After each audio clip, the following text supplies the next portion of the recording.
The Langford Estate boardroom hadn't changed since the early 90s. The same glossy walnut tables stretched across the room, its surface reflecting decades of backroom deals and bitter family debates. The walls displayed photos of charity galas and business milestones, portraits of pride and polished facades. I wasn't in any of them. My name is Rachel Langford, though at family functions I'm mostly referred to as the one who bailed. I'm 33 now, but to them I'll always be the rebellious 20-something who rejected her inheritance to chase pipe dreams in tech. Today's urgent family summit had been called at the Langford Vineyard in Napa, supposedly to address financial adjustments. What they didn't know was that the vineyard and the entire Langford portfolio was already under new control. Mind. I sat at the far end, unassuming in a navy blazer, listening as my Uncle Gerald huffed through his quarterly slideshow. "The numbers are dismal," he grumbled, slapping his palm against the screen. "We're bleeding cash across every division." My cousin Drew, fresh out of Wharton and already a senior VP, rolled his eyes. "It's a rough patch. We'll recover, the Langfords always do." If only he knew the board now took its marching orders from ArcLight Holdings, a firm I'd built and used to gain quiet, complete control of Langford & Co. through shadow subsidiaries and discrete acquisitions. "The logistics division is worthless," my older sister Claire chimed in, barely looking up from her gold-plated tablet. "Might as well sell it for scraps." I bit the inside of my cheek to stop from laughing. The logistics unit was the most promising tech-adjacent asset we had. Under ArcLight, we'd embedded AI-driven systems that were already drawing investor attention in Silicon Valley. "What's so funny?" Gerald snapped, glaring down the table. "You find the situation humorous, Rachel?" The room tensed. Even Claire paused mid-scroll. "I was just considering solutions," I said evenly. Gerald scoffed. "Solutions? From you? The one who walked away from the family trust to play founder in some garage?" They had no idea. But they were about to.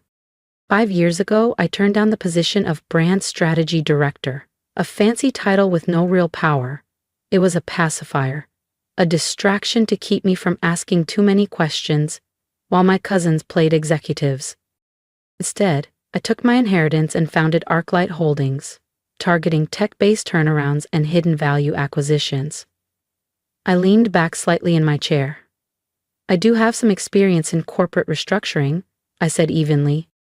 Drew chuckled. "Experience? You mean your little startup in a co-working space downtown?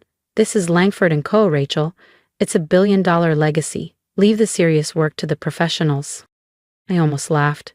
My real office spans the top 3 floors of the Monarch Tower, an elite space they've never been invited to. The shared workspace was a ruse, a calculated move to stay underestimated. My father, seated quietly at the side, shifted. He'd stepped down as CEO last spring, yielding control to Uncle Gerald despite my warnings. Dad never had the spine to challenge his older brother. "Rachel's company, ArcLight, has done well," he said hesitantly. "Maybe we should listen." "Done well?" Gerald scoffed. "Max, your daughter is pretending to be a CEO while the rest of us run a real company. She's a disappointment and you know it." That word, disappointment, always struck the same nerve.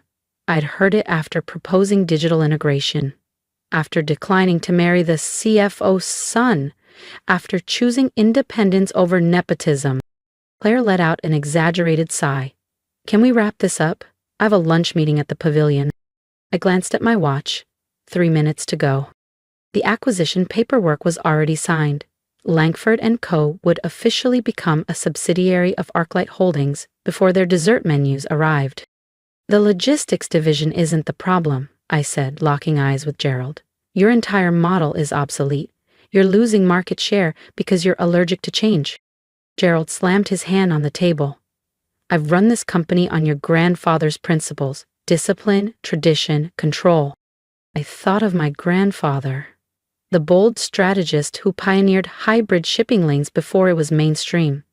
He would have backed me, not clung to outdated methods. "And that," I said quietly, "is why you're failing. The world evolved. You didn't." But Langford & Co. is crumbling because you're too arrogant to adapt, I said, my voice low but steady. Enough, Uncle Gerald bellowed, his face turning a shade too close to crimson. You lost the right to criticize this company the day you walked away. You're worthless to this family, worthless to this business. Before I could reply, the door burst open. Gerald's assistant, usually composed, looked pale and breathless. Sir? Mr. Langford, she stammered. There's an emergency call from the board. Arclight Holdings has just acquired controlling interest in Langford & Co. Silence shattered into chaos. Drew dropped his luxury pen onto the floor with a sharp click. Claire's tablet slipped from her hand and hit the table with a dull thud. Gerald stood frozen, jaw working soundlessly. Arclight? My father whispered, blinking. But that's mine, I finished, rising to my feet. Though its full name is Arclight Global Strategies. We're the largest digital transformation firm in North America, specializing in revitalizing stagnant corporations like this one. Silence fell again, this time heavier. Years of condescension, eye rolls, and hushed gossip about my failed detour had all led to this. That's impossible, Drew said hoarsely. Arclight's a multi-billion-dollar group. You just ran that tiny startup? I pulled out my phone and mirrored the Arclight website onto the conference screen. There it was, my photo under Founder and CEO, our global footprint, our financials, and the official acquisition announcement. That tiny startup was a front, I said, locking eyes with them one by one. It kept you underestimating me while I built something world-class. Claire was pale now. What happens to the logistics division, she asked. It will be restructured, along with everything else, I replied. The board meeting in 10 minutes will confirm me as CEO, and the press release hits every outlet at noon. You can't do this, Gerald growled, his voice finally returning. We're family. I let out a quiet laugh. Was it family when you called me worthless? When you buried every idea I brought to the table? When you handed power to the least qualified simply because of their last name? My father slowly stood. Rachel, please. Let's talk. We can fix this. I met his eyes. I already have. If you've ever been called worthless, only to rise higher than anyone imagined, hit that subscribe button. Because Rachel's story isn't over, and the next boardroom battle is one you won't want to miss. We could have talked years ago, I said, cutting off my father's shaky attempt at reconciliation. You could have listened when I warned you about Gerald. When I showed you how to save this company before it hit free fall, but you made your choices. Dismissive uncle, silent father, entitled cousins. I straightened. Now I'm making mine. The assistant lingered nervously in the doorway, clutching a press folder. Ma'am, the media's already calling. They're requesting a comment on the acquisition. Gerald slumped into his chair, the last of his bravado draining away. Comments, he muttered. What am I supposed to say? That my worthless niece just bought us out? I smiled, stepping forward. Not worthless anymore, am I? I paused. I'm your boss. The room erupted. Claire burst into tears. Drew barked orders into his phone, shouting for legal counsel. Gerald looked like he was trying not to collapse. But I wasn't finished. I walked to the head of the table, his seat, now mine, set down my laptop and opened the restructuring files. Let's begin. I have a few thoughts about revamping the logistics division. The same relatives who once laughed behind my back now sat in stunned silence as I outlined my vision. My company. My rules. The disappointment had just taken command. The board meeting that followed was swift. My majority ownership left no room for debate. By noon, the press release was live. Langford & Co.'s stock surged 15% within minutes. The market had spoken, and it welcomed change. My family, however, was in pieces.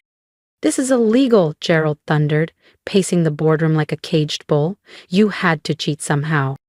Everything was by the book, I replied smoothly. Maybe if you'd read those quarterly reports instead of giving keynote speeches at golf retreats, you'd have noticed Arclight buying up stock. Claire was texting her legal team in a panic. It was pointless. I'd sealed every loophole. Your Chief Innovation Officer title is revoked. I added calmly. And Drew's VP role? Terminated. You can't fire us, Drew shouted. We're Langfords. So am I said, cool and clear. The Langford you all called worthless? How does it feel, I asked quietly, to be fired by someone you all called worthless? My father sat silently in the corner, shoulders slumped. He looked older than I'd ever seen him. Where did we go wrong, he muttered. How did we not see this coming? You saw what you wanted to see, I answered. A difficult daughter who wouldn't follow the script. It never crossed your mind that I wasn't rejecting the game? I was rewriting the rules. At that moment, my assistant Catherine stepped into the room. Ms. Langford, the transition team is standing by. The auditors are ready to begin. Uncle Gerald visibly paled. Auditors? Of course, I said, smiling. We'll need to assess the full extent of damage your leadership caused, starting with those club memberships charged to corporate, personal expenses disguised as business development, and those generous loans to family members. Gerald's mouth opened, but no words came. You tear apart your own family, Claire whispered. You never treated me like family, I replied. You treated me like a liability, a stain to be hidden or controlled. Now you'll finally know what it's like to have no control. My phone buzzed. The first wave of changes had gone live. Catherine, please have security assist my family. They'll need to vacate their offices immediately. This isn't over, Gerald barked, though his voice shook. The family won't stand for it. The family, I said evenly, sold their shares years ago. Arclight now owns 58% of Langford & Co. I own your titles, your futures, and every secret you thought you'd buried. As security arrived, I turned to my father. You can stay on, as an advisor, but only if you're ready to listen this time. He stared at me, really seeing me for the first time. When did you become so powerful?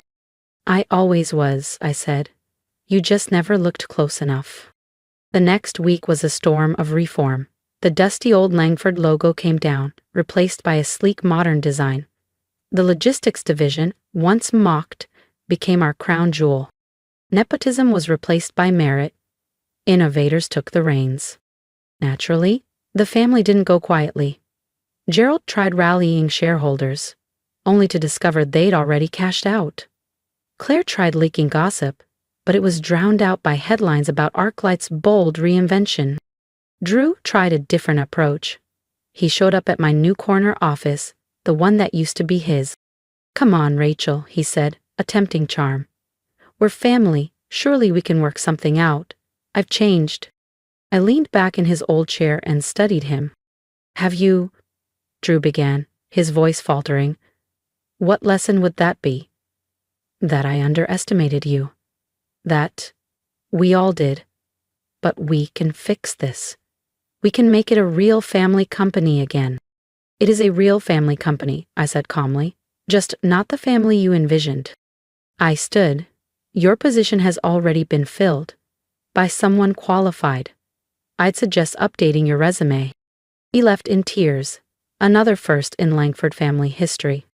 The audit confirmed everything I suspected.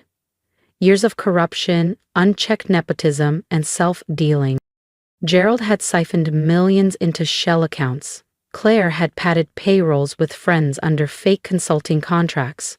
Drew had traded Langford's stock based on privileged boardroom information. The SEC will want a word, my legal team said grimly. Then give them everything, I replied. Full transparency. Every document, every payout, every fake invoice. Let them see how the Langfords really operated. My father, now a quiet advisor in name only, watched the unraveling with hollow eyes. They could go to prison, he whispered one night. They made their choices, I said, just like they chose to call me worthless. And the fallout was swift and spectacular. Gerald was indicted for embezzlement. Claire and Drew were permanently barred from securities trading. The Langford name, once equated with privilege and power, now trended with scandal and disgrace. But through the wreckage, Arclight thrived. Our stock doubled in a month. Investors saw what I had always seen, potential buried under arrogance. With the tech division properly funded, we released innovations that redefined our industry. The culture shifted from inheritance to innovation, from legacy to leadership. 6 months after the takeover, I sat in my office reviewing quarterly reports. The top floor view was breathtaking, but I wasn't looking at the skyline. I was staring at a framed photo on my desk, the last Langford Christmas before I left, everyone beaming with pride, and me slightly apart, already planning my rebellion. Catherine entered quietly. "Your uncle's sentencing is tomorrow. Will you be attending?" I thought for a moment. Gerald would face a judge, his power gone, his empire in ruins. "No," I said softly. "I have a company to run." She nodded, then paused at the door. "Oh, one more thing. The new boardroom family portraits just arrived. Would you like me to hang them?" Catherine asked softly, referring to the new boardroom photos. "Take down the old ones," I instructed. "This isn't a family company anymore. It's something better." That evening, long after the office had cleared out, there was a quiet knock at my door. My father stepped in, shoulders stooped, eyes tired. But behind the weariness, there was something else. Pride. "I underestimated you," he said simply. "We all did. Can you ever forgive us?" I leaned back, the weight of years behind my silence. "Forgiveness was never the goal," I replied. This wasn't revenge. It was about showing that success doesn't have to come from tradition, that worth isn't defined by legacy. He nodded slowly, the truth finally settling in. "The company, what you've done with it, it's extraordinary." "It always could have been," I said, "but none of you were willing to see past the old way." He turned to go, then paused. "For what it's worth, I'm proud of you, even if I don't fully understand how you became this person." "I always was," I said quietly. "You just never looked close enough." After he left, I stood at the window, watching the city twinkle beneath the dark Napa sky. Somewhere out there, my relatives were bracing for Uncle Gerald's sentencing. Elizabeth had listed her penthouse. Drew was submitting resumes for jobs he used to laugh at. But I wasn't thinking about them. I was thinking about the future, about a company unburdened by legacy, free to innovate, to rise. The worthless daughter was now the most valuable Langford of all, and she was only just beginning. Catherine's voice buzzed through the intercom. "Your 7 p.m. is here. The venture capital team from Menlo Park." I smiled, adjusting my jacket. Time to show another room of traditionalists what the future looks like. "Send them in. And Catherine? Have the old family photos delivered to my relatives. They'll need the memories more than I will." Those photos would arrive in the places they'd never imagined falling. Elizabeth's one-bedroom rental, Drew's childhood room at his mother's house, Gerald's attorney's office. But I wouldn't be in those photos anymore. I had new pictures to take, new chapters to build, new legacies to create. Because in the end, success wasn't just the best revenge. It was the life they never thought I could build, lived boldly, in full view. If you've ever been overlooked, underestimated, or told you weren't enough, this story is for you. I was once the worthless one too, but I turned doubt into drive and built something undeniable. I'd love to hear your story. Drop a comment below. Tell me about the moment they dismissed you and what you did next, or what you plan to do. Because success isn't about revenge, it's about reclaiming your voice. And if my journey resonated with you, hit that subscribe button. Let's keep building a community of quiet strength, bold ambition, and unstoppable resilience. Your comeback starts now.